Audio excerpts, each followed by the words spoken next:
And so I think the lesson of really prioritizing my own needs came into light very quickly. And I think we talk a lot about self-care.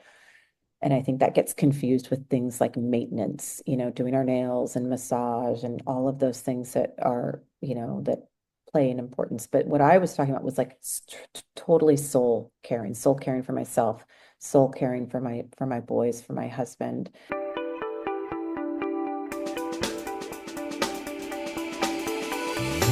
Buckle up for a new episode of the S.H.E podcast, the show where we have real and raw conversations to inspire and empower you to be seen and heard so you can create balance and everything you want in your life and business. I'm your host, S.H.E, and I'm excited to walk alongside of you on this journey of being seen, heard, and empowered.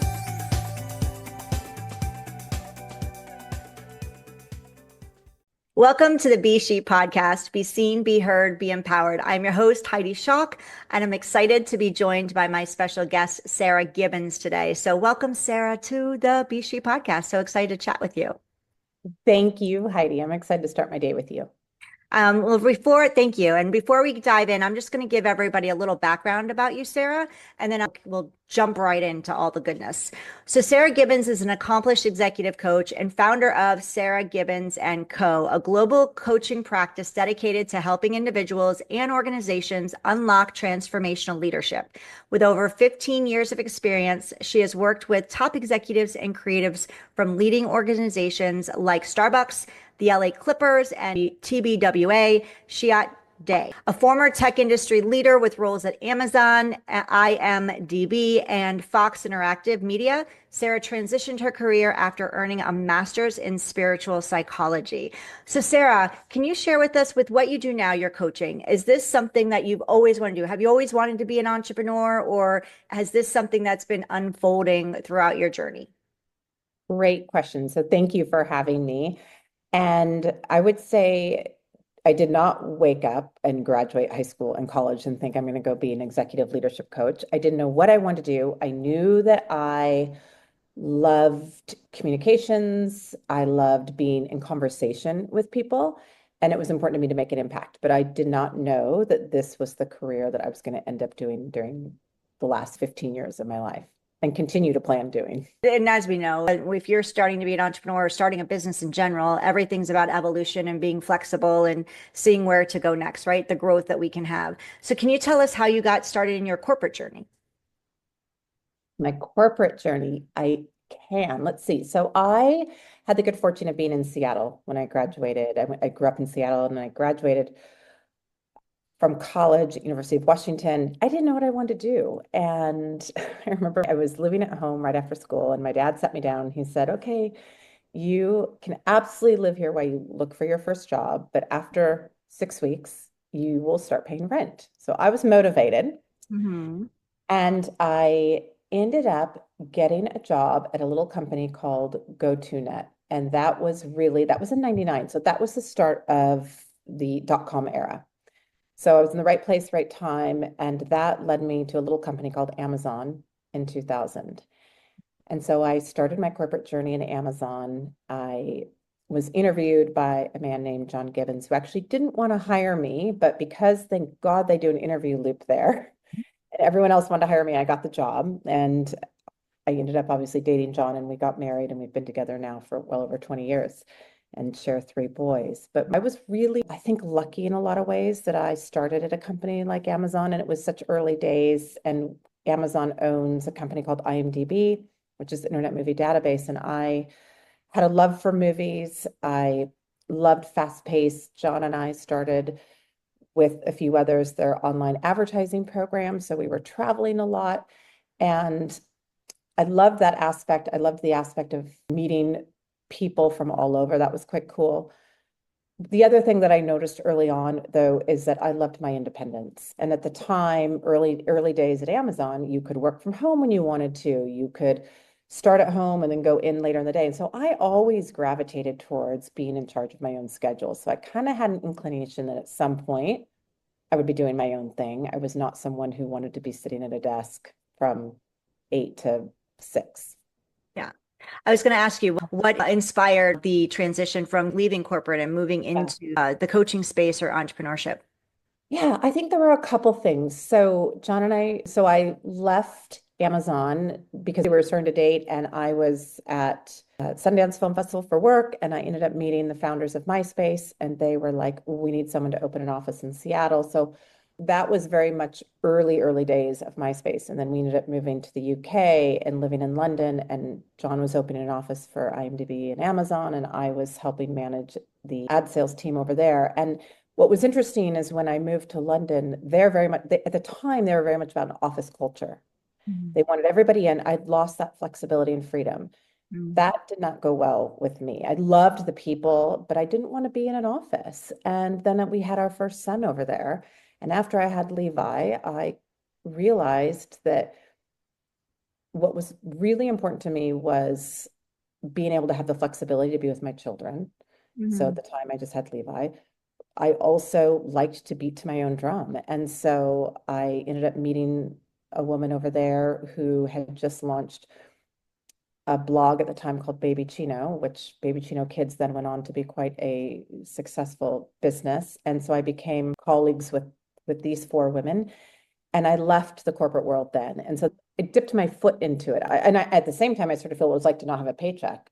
And that opened up a whole nother, I guess, set of fears, but also motivation, I should say. Mhm. And then when we moved back to LA, I ended up going back into what I knew, which was online advertising. But I think I knew that that course was going to eventually come to a completion. But at the time, like most people, I didn't know what I wanted to do. I just knew I knew what I didn't want, and I knew the experience I wanted to be having. And so somehow I needed to get in alignment with what those were.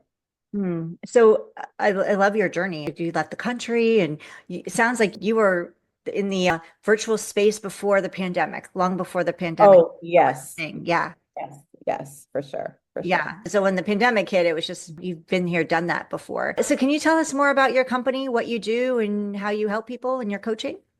Yeah, so I launched S.H.E. Co 15 years ago. I had gone back, got my master's in spiritual psychology, and I was working with a coach at the time. And I wasn't sure what kind of coaching I wanted to go into. And then I quickly realized what mattered to me most was people's values. So I work with people who are really driven, who care about making an impact in the world, who have a track record for success and value things like connection and experience. And they're value minded in the sense that they care very much, not just for the end result, but the experience along the way. And so my practice is set up in a couple of different ways where I support people through one-on-one coaching, through groups. I curate one group a year called the Board, which is a program that starts earlier in the year. And it's a phenomenal program. It's a small group, and I'm with them for this year. It'll be for 6 months. And so everyone in that group is working on something that they want to bring to life. And I'm a big believer that revolutionary growth happens inside revolutionary relationships, and that leadership isn't meant to be taught or learned necessarily on your own. Because if you think about real life, we're all engaging with one another. And we're all leaders, the way in which we show up and relate to one another. I have that group. And then I work a lot with organizations who are rooted in the same similar values. A lot of the clients I work with come from the creative world. And I think that has a lot to do with my background. But also, I have so much inspiration for people who make it in the creative world because it requires so much courage. So I tend to coach leaders from that space, and also obviously people in the other industries that are related, and men and women, but I do have a soft spot for women, obviously, from, my own experience. And yeah, I love what I do. I'm very grateful for my business and the people I get to work with. Thank you for sharing that. Can you share with us what is one of the biggest challenges? Because you came from a corporate space, in the way we do business in that arena, and then entrepreneurship when we're literally, especially if we start off as a solopreneur, is a lot different. So, what were one or some of the challenges that you faced as you were building, and how did you overcome them? Great question. I think the first challenge is the jump from having an income, a steady income that's coming in, to not having that income. And especially in the coaching world where it's become, I feel like every time I turn around, someone's telling me they're a coach. The average salary that I think most coaches make is under 30,000. So that would not work for me. I'm a high contributor in my family. We live in Los Angeles. We have three boys. We live in a very expensive world. And so that was a challenge. And it really forced me to take a look at my own relationship to money and how I had been relating to money. And it also had me work in reality. I knew for me that I wasn't just going to stop working and then all of a sudden start building clients. I wanted a little bit more of a runway. And so I really relied heavily on my own courage. And so the last advertising job that I was in, I went to them and said, hey, you guys, this is ultimately what I want to be doing. I'm really good at managing sales teams. I'm a sales girl at heart. So I'm happy to do this job, but I need to do it 4 days a week because that other day I'm going to be building my coaching business. And I remember that conversation so well. The gentleman who I was working for, such a lovely human, he said, wow, I've never had anyone ask me that before. And I said, well, all right, let me know if we can make it happen. And the CFO at the time was British. He was just a great character of a man. And he was enrolled in what I wanted to do. And so that for me was a great learning lesson in being really reliant on my own courage, but asking for what I want. And I think as women, men do that very well. Women, I think we're getting better, but it's not our natural instinct to ask for what we want. And they could have said no, and I would have figured something else out. But that really, I think, allowed me to set up my business from a sense of having a bit of stability, but also it was a giant leap. I mean, I knew that once I went down a day. Oh, and the other that was that I wanted to make the same amount of money. I was gonna do 5 days Right. before. 4 days, Yeah, right. you know what I'm saying? Yeah, Not to cut, exactly. right. Yeah, so that I would say that stood out as my biggest challenge. And then the second challenge is like in any business, we have to keep evolving. And so when I first launched my coaching business, I was very specific. I was only going to work with working moms. I have such a soft spot for working moms. And I realized that that was a much harder sell. And that as much as I love working with moms, I didn't need to limit myself. I tried one thing and that didn't work. I tried another thing within coaching offerings and that didn't work until finally I started to evolve my business in a way that was more expansive and allowed me to still support working moms, but not be solely reliant on that. Yeah, that is a big key takeaway. So for you listening, you ladies, if you're wanting to start a business or you're in the growth phase, wherever you are, we're always needing to test and seeing what's working and not working. And then we can't sit in what's not working for too long. We need to give it. And that's a question I have for you, because some people will try entrepreneurship and go, that didn't work, but they really Yeah. didn't give it the runway that it needs. So working with your clients, and I know you're more in the leadership space, but from your personal experience, do you think there's a timeline? Like we should give ourselves a time limit, but it's nice to have that income and while we're building, but not everybody has that. Some people do Yeah, leave and that's then right. they give themselves a runway. But what would you say would be an appropriate runway? And it could be different for everybody, because if you're Yeah.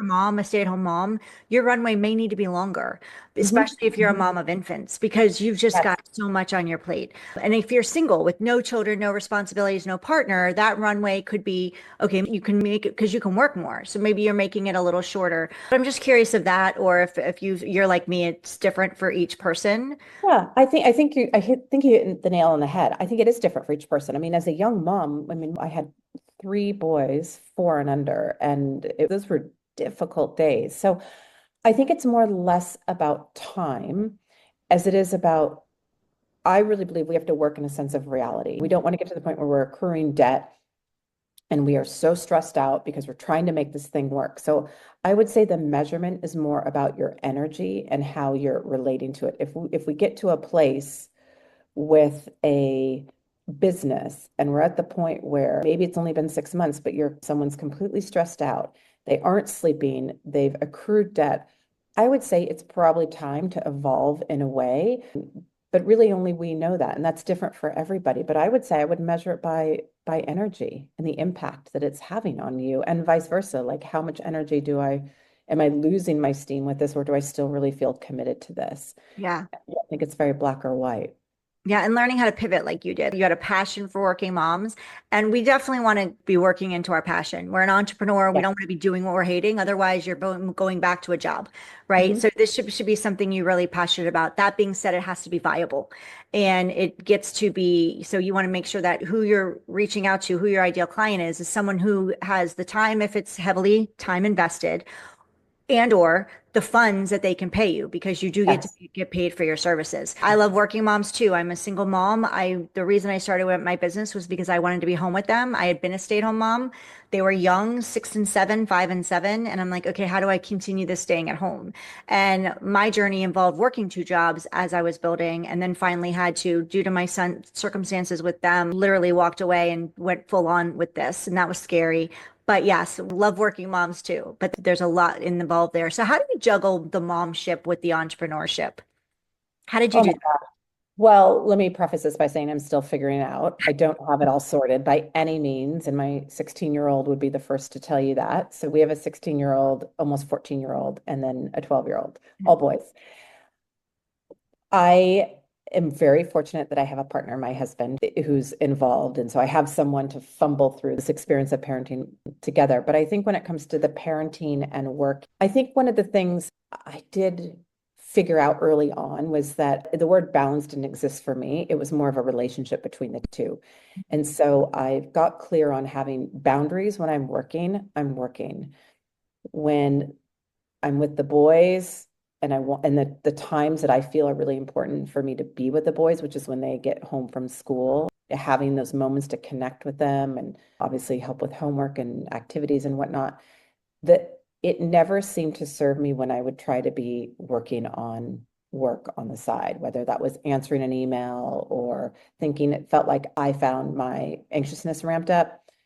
They got impatient because I wasn't present with them. And so I think that if that was the only thing I did, was to give my presence, whether everything to work or it's everything to the kids. Now, sometimes there are moments where I'm like, hey, boys, I know this is time when I'm usually available, but I'm on a deadline. I have something I need to finish, that I'm going to go do that. And I'm clear about that with them. So there's not that ambiguity. But especially I've found, and you know this because your kids the same age, but they're paying attention. It's very different than when they're little and you can sort of work on your computer, but they're like grabbing at you. And so I think for me, it's a constant evolution, but I guess I always go back to, what's the feeling I want my clients to have when I'm with them, and what's the feeling I want the boys to have when I'm with them. And I don't always get it right, but I try pretty dang hard to be present in either situation. You sound just like I share all the time. I'm like, I work, and with my hours, I literally have about 4 hours a day to work, like focused work. And then my kids are home. So I have to say the Yes. same thing. Like, listen, guys, I need to do this. I'm doing an interview, or I'm on this, or I've got this call. But again, I try to make it as clear so they know. And then Yeah. watch TV or do something together, play a game, do something where we're spending Yeah. time together. My son's into this Brooklyn Nine-Nine now. So I'm like, babe, you want to watch Brooklyn Nine-Nine, buddy? And then that we'll do that together and have those conversations about it. But I agree, the work-life balance, I threw that out. I think it took me about a year ago now. I finally learned to throw that out the window because I felt every day like I was failing. I'm like, I'm Yes. constantly failing at this. So I Yes. switch it, I call it work-life grace, because Oh, like, Sarah, sometimes the boys need you. Sometimes your husband needs you. Your clients need you, and you need you, yes. right? Hmm. Like we get to Hmm. prioritize ourselves first, and juggling a business, a partner, children, all of that, and then trying to fit ourselves in. We tend to many times put ourselves aside. So for you listening, Yes. it's really important that you throw yourself in the mix there and make sure you Yeah, take care of you. 100%. Otherwise, and I've been to those moments where all of a sudden I'm like, oh my gosh, I'm so resentful. I've done nothing for myself. And that is, I mean, that's the first to have attack on your own self-esteem. But then if you're in a relationship, that relationship, and then obviously your relationship with your children. So I have learned over the years that really it comes down to being clear with what my needs are and setting boundaries and holding to them. Yep, absolutely. Yeah, let's talk about fear, because I know women listening, they're juggling a lot, and maybe they're have a business or they're thinking about starting one and they're going, I don't think I can do it. So, what are some of the fears that showed up for you and how do you move through them? Oh my gosh. Uh, well, it's interesting because I think that I really believe whenever there's possibility. So whenever someone is like, oh my gosh, I've got this business idea, I'm so excited to start it. Actually, I was on a call yesterday with a potential new client, and she was talking about a business that she has built over the last 2 years, but she hasn't gone public with it. Now, previous to that, she had sold a business to VC funding. So she has experience, a lot of experience. But it was interesting in that moment that she was like, oh my God, I'm so scared. And so it was reminding me of, I remember those early days of starting something and having the fear of like, one, am I going to be any good at what I'm doing? How am I going to know? Am I going to create clients? There's the craft of what you do, depending on if you're in a service-oriented business or if you have a product. So there's that piece, but then there's the all the business savvy bits that you have to learn. And so, I think I had a lot of fears around is this going to be a viable business? But I will say I was given some great advice early on, at least in for people who are in service industry, that you can't take anywhere where you haven't taken yourself. In other words, if you aren't willing to invest in yourself, but you're asking others to invest in yourself. And I think that's applicable to people who also have a product that it's going to be hard. That's going to be a hard sell. And so I really committed when I started this journey and had conversations with John, my husband, that, hey, this is going to require me to invest in myself in many, many different ways. And so I think my fears have shifted, that they're not the same anymore because I'm very confident in my coaching skills, and I continue to evolve and learn about different modalities. And I work with my variety of different coaches. I'm also learning the business piece and over time, and I've felt I didn't understand, I invested in, financial understanding of what does it mean to run a business. So those are, I think now, if I were to answer that question, I guess the other piece I've really evolved because I don't have a fear like that jumping out right away because I've also evolved my spiritual understanding, my relationship with the universe. Now, I happen to be a Christian. I believe in God. Now, some people don't have any relationship with anything, but I would say for me, that fear of not knowing if I was going to create a client, I don't have that anymore. I really, really believe that the universe is benevolent, that there's abundance here for everyone. I will say one of the, I guess one of the fears that if I just tap into myself right now that I currently have is the own pressure I put on myself to keep evolving within my business because intellectually we know we can't stay the same. We have to constantly be evolving. So what does that look like from a service standpoint, from a product standpoint? And ensuring that whatever it is I'm evolving to still aligns with my values, still aligns with the experience I want to have. That requires spaciousness and that requires being willing to sit in the uncomfortable and not always known. I mean, I have a lot of uncertainty in my life right now because we were heavily impacted by the fires in January 7th in LA. I'm sitting with that now. That's very real. And then I would say the other fear that I don't have this too much, but it's sneaking up on me. I'll be 50 next year. And all of a sudden I'm like, oh my gosh, my doctors are younger than me and starting to sit with a little bit of ageism. I coach quite a few people who are in their late 50s or even 60 or, 40s too. But, people that are older than me, I do hear that fear a lot. And I haven't quite experienced it yet, but I can see it. It's, sneaking around the corner a little bit. Yeah. No, I understand. I'm in my 50s, so I get it completely. I'm like, ooh, a lot of things are in navigating a lot of changes, especially as a woman, right? As you're moving A through this. lot of, Yes, a yeah. lot of changes. And then things changes I didn't even know were coming or how to experience them. That's what the question I was going to ask you. You have gone through the fires, unfortunately, in the Palisades and last, and you're surrounded by, I'm sure, a lot of friends and family who are also affected by it or neighbors. How has that impacted you?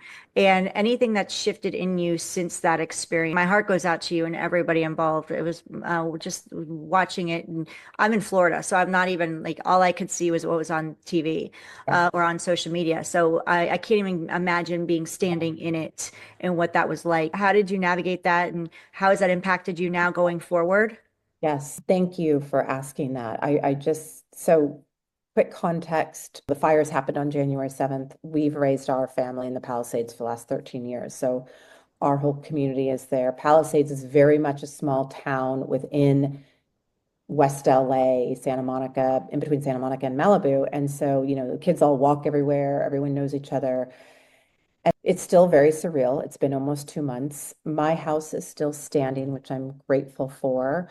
It's one of 6 houses standing in our entire street. Everything around us is burned, schools burned, grocery stores burned. Most of all our friends' houses have burned. It was like nothing I've ever experienced because it wasn't just the house. I mean, people who lost don't have the gift of even going through any of their things. That's a massive loss. But even more so, it's been a loss of a community. I mean, our children, us as adults, everything that we know turned upside down. And so checkers at the grocery store that we've known for years or who watched our kids grow up, we never got to say goodbye. We don't have their phone number, all these things that you don't think about. And so everything happened quite quickly. I think the biggest insight, oh, there's been so many, but the one that stands out right away for me as it relates to the conversation that we're having, I went to work the next day. I had a meeting with one of my CEOs. Now, you guys, this is 7 days into a new year, and anybody who's an entrepreneur knows, like, it's go time when you're in January. It is not, we were back from skiing, we were ready to roll. And I could tell over the coaching conversations I'd had the few days after the fires. And by the way, we're living in a hotel right now with our dog, big dog. Cats are at the dog walkers who's not allowed to have any cat. I mean, like we were all spread out everywhere. We're by the airport. And I could just feel that I was not showing up to the best of my ability, especially in coaching. It's not about being perfect, it was about being able to be clear and vessel. And I was not. I mean, my kids were, one of my boys' school had partly burned, so he wasn't even in school. The younger one, their school closed for a week. It was just mayhem. One of the coaches who I've done a lot of work with reached out to me and said, "Can I support you?" And I said, "I would love a coaching call." So number one, I said yes to help. As women, we do not do that. We feel that it's not our fault. Society, I think, has put this pressure on us that we need to be quite strong. I was crumbling on the inside. John and I were fighting. And for the first 48 hours, we didn't even know, well, 24 hours, we thought our house had burned. So it was a roller coaster of emotions. And the fires it's not like they were out the next day. These were going on for several days. So this coach in particular challenged me and said, "Would you be willing to take a month off?" And I was like, "Are you kidding me? I have huge contracts to fulfill. More than anything, I have clients who rely on our work together. I cannot abandon them in this moment." By the end of the call, I was like, "Oh my gosh, I think I have to do this. I think I have to take some time off." Now, I did 3 weeks. I had 21 days. I could not do a month. And then by the end of this 60-minute call with this coach, we had talked through then what it looked like from a practical standpoint. So sometimes we have to we need help just around the logistics of our business. And so I started making phone calls to some of my most senior clients and entrepreneurs who really, we had sessions scheduled and whatnot. And I have a team that works with me. I got them on the phone. I have an all women team. I said, I've got to stop. I've got to stop everything. That means any interview, anything social, all my clients, everything has to be scheduled and moved. And they were phenomenal. And it was the best decision I ever made because, well, number one, I think it allowed me to really partner more with my husband in a level that he needed me, but that also I needed him, both from an emotional standpoint, but then the amount of logistics with a house that still stands is a full-time job. And then it allowed me to be present for my boys. They were all still having very different experiences from one another. My oldest is grappling now with probably won't ever move back into our house before we move. That, we, worked really hard to buy this house, and we had just saved to remodel a bathroom where his room and my middle son was. And, all of this that we had worked for was gone. And so I think the lesson of really prioritizing my own needs came into light very quickly. And I think we talk a lot about self-care. And I think that gets confused with things like maintenance, doing our nails and massage and all of those things that are, that play an importance. But what I was talking about was like totally soul caring for myself, soul caring for my boys, for my husband. And then obviously my entire all my friends that were going through the exact same thing. I mean, so it's a lot of learning, still a lot of learning. I think now as I'm 2 months out, the biggest learning is that there's just extraordinary amount of grief. And like all of us in life who are experiencing grief, most of us can't sit in bed and hide under the covers, even though that's what we'd like to do. I'm learning to operate with being able to hold grief and at the same time hold other emotions, whether it's working and being with clients or something that makes me laugh. And at the same time, knowing underneath all of this, my heart's completely shattered. It's been a lot of learnings all at once. It's been like drinking from a fire hose. Yeah. Yeah. I am so sorry. Like I said, I've never been through anything like that, that I've gone through. And, from the outside looking in, we're all seeing it from the photos, the videos, whatever, but we're not seeing the day to day, the aftermath and Yes. everything that you're going through from the people that lost everything and what they're dealing with and all the red tape, all the logistics that And are people who still in don't have process. Like it doesn't insurance. end just because No. this isn't there, but there's still so much and for a really long time to come. Yes. A lot of people have to still go to work and get up in the morning every day. They don't have a home. They don't know where they're going. Their children Right. have lost their schools. Like we didn't see and we don't know any of that. The one thing you can count on, regardless of any situation, is that kids will be kids and that they still need parents. It's not like you get to take a Yeah. hiatus from parenting. I mean, I remember the third day, my sixth grader who, is really into those, oh my God, what do they call it? Rooms where you solve all the clues. You know what I'm talking Oh, what? yeah, it's a sleuth room, I'm going to call it, but it's Yeah, not. but you know what I'm talking about. I mean, like Yeah. third day in, he's like, can we please, can we go to one of these? And I'm like, I'm just trying to get our insurance person on the phone to let him know that Right. we did lose our office, which we had separate office space and it burned. So it's been wild and it's given me great perspective in people who are in the middle of a war with all the wars going on around the world. Great perspective as to what they are experiencing and what really happens when you're displaced. Mm. And a lot of the world goes on. I mean, even in LA, we're living 3 miles, 4 miles south of the Palisades, and you'd never know there were fires here walking around here. There's people out surfing, even though the water's totally full of toxins. I mean, it's Wow. incredible. Yeah. Yeah, wild. Yeah. Escape room is what. Thank you. Yeah. Escape from You my would come with your son. They're so fun. And I'm sure he's gotten really good at them. But yeah, yes, I'm unfortunately, good. I'm it's take care and kids they're resilient and that's one thing that I think as adults these experiences as tough as they are and as we don't want them they remind us of the resilience especially when we have yes, little eyes to look into and we see it from their world. They're like okay and sometimes they can bounce back easier than we do and yes. for us parents as much as we still have to get up in the morning and that job doesn't end we Nope. might be able to take some time off that job doesn't end. It's No. also a blessing that we had that to keep us going and Yes. to remind us of like what it's like to be a little children and the Yeah. creativity that still exists and how they're seeing things versus how we're seeing things. Yes. Absolutely. So Great yeah, point. it can bring some lightness to it, even though we're going through all the hardness of it. So I'm Yeah. glad you got to take that time off. You're that God bless and kudos to the coach who reached out to you for that support because Thank you. I have several coaches that I work with, and this particular coach, forever grateful for. I mean, it was a life-changing conversation that will stay with me, I mean, forever. yeah. Yeah. And you brought up a point at the beginning, and you brought up a point just now when you're sharing that story, your story, and that was advocating for yourself when you left, when you wanted to build your coaching business. You advocated and you asked for the 4 days, and you could have easily, like, I'll say I do, I've done, and probably will do again. And hopefully we'll learn from every time I do it, I'll learn more from it. Is don't assume it's going to be a no ask and give that person the opportunity to Yes. say yes or no, or ask questions for more clarity and information. And by you advocating for yourself, you got what you wanted. He didn't even know that was ever a question anybody would ask. So he No. got to get curious and go, okay, how do we make this happen? Because losing you was not going to be a good option for them in the moment either. So how do we create a win-win? and Hmm. support you in that. And then you said saying yes to yourself, taking that time off and that month off. You were a no, you're like, I can't do that. And that's how I am. Like, how do I do that? Like, I have all these responsibilities. And there's always an answer.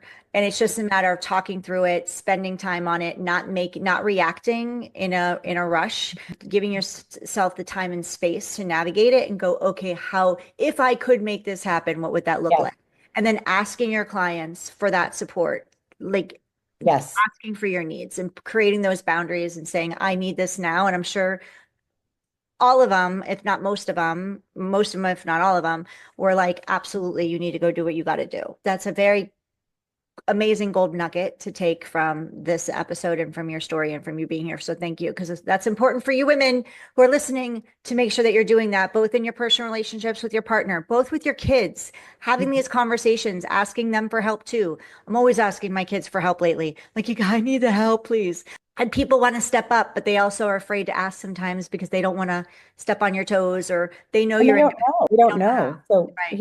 it's Exactly. some, I had a girlfriend the third week that this was going on from a girlfriend I grew up with texted me and said, I'm getting on a plane tomorrow. I'm going to come down for 3 days. I'm just going to cook food. And it was so, I was like, oh my God, that would be totally helpful. I mean, when you're in a crisis or you're in the startup of something, which, starting a business and doing a million things at once, you almost don't even know what to ask for. Right. And You don't so know I what you think, need. yeah, you don't know. I think it's a real opportunity for us to also what I call being a stand for other people. Mm. Because we get our blind spots on and we can't see. But Yeah. that coach really stood for me and what he saw for me. He saw a possibility for me that I didn't have to be literally um, crumbling every second of the day, which is how I felt. Yeah. So yeah, great. Yeah. Well, thank you, Sarah. Can you let everyone know how to connect with you, how to reach out for you and to you, and can you share what it looks like to work with you, what you have available? Yeah, absolutely. Thank you for asking me that. So best way, I have everything's on my website. You can get insight into how to work with me there, both in a one-on-one capacity or my group, the board, which starts in the spring, and there is 10 spots for that. And this will be my fifth or sixth year running it. You can sign up for my newsletter there. I have a free, one of the things that I tell all my clients when I start working with them is make sure you know your values. A lot of people say they know their values, they don't actually know them. So you can download a free guide that will walk you through it very easily. And the other thing I would say is check out, there's some really inspiring testimonials on my website. And I think it's as someone, if you're in the midst of starting a business or evolving your business, and it's sometimes it can be like, oh my gosh, that person's made it. How am I going to do that? But I would take a look at my testimonials and see what it looks like, people who've actually invest in themselves, asked for help, and what they've received and what they've created from it. So that's all at sarahgibbons.co.com, which other one you want to go to. It's all the same. I'm sure it'll be in the show notes. And then, of course, you can go to my LinkedIn, which is Sarah Gibbons, and then Sarah Gibbons Co. on social media as well. So everything is there and gives you details into how you can work with me. And I say this to anyone that I meet, if you listen to this podcast and this resonates with you and you're interested about coaching, then shoot me an email, sarah@sarahgibbons.co, and I would be happy to gift you a coaching session and let you explore firsthand what it's like to be coached and to really dig deep into where you are now, what it is you want to be creating, and how we can close that gap. So just reach out to me, email me, and I'm happy to support you that way. Amazing. So make sure you go to sarahgibbons.co or .com. You'll get there either way. Go connect with her on LinkedIn, social media, and go grab that free call. And you can also email her at sarah@sarahgibbons.com. And as Sarah said, we'll have all of her information in the show notes. So if you're driving or bicycling with your little one right now, don't worry about it. We got you. You can go get all that information in the show notes for you. Is there a fun fact about you that we would not know by checking your business profile out and seeing your website and things like that? That a little behind the scenes of Sarah. Well, behind the scenes, I'm very adventurous, as is my husband. And we 2 years ago after COVID, decided to move all of our boys to Costa Rica for 6 months. Oh, And we made the decision in September and we moved in January. So we moved them all down there for 6 months. We put them in an entirely different school. They lived in a town they'd never been to before. it was a life-changing experience. We're actually going back and spending 6 weeks there this summer, and I'll work from there this summer and take some time off. But it was it's and that was a whole other, I could talk for hours about that, but that was a whole nother experience that I realized, oh my gosh, like there's so much possibility. You really can create the life that you want. Yeah, an amazing for experience for your boys too. It showed them a whole nother side of the Yeah. world and also what's possible for them. And Yes, it sure, and you said it earlier, how resilient children are. I had two that didn't want to leave and one to stay, and one that wanted to come back. And they all, I think as time goes on, we'll realize what a incredible experience it was. yeah, and I'm sure they will. You're going back this summer. Go back this summer. I haven't Never actually know when they shared grow that. up where they'll go. So that's awesome. Yeah, yeah. One quick question, last question is if you could have lunch with anyone, famous person, author, politician, anyone that, alive or deceased, who would that be and why? Oh my gosh. I was just thinking about this the other day.